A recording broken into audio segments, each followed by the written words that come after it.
ಗಂಜಿ ಉಪ್ಪಿನಕಾಯಿ ಹೇಗೆ ಮಾಡಿವೆ ಗೆಳೆತನ, ತುಪ್ಪಕ್ಕೆ ಬಿದ್ದ ಹೋಳಿಗೆ ಗೀಗ ಬೇಕು ಮಾವಿನ ರಸಾಯನ.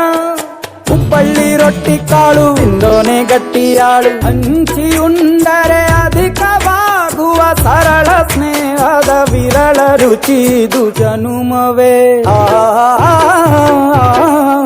ಈ ಜಗವಿದೆ ಓಹೋ ಈ ಜನುಮವೇ, ದೊರಕಿದೆ ರುಚಿ ಸವಿಯಲು.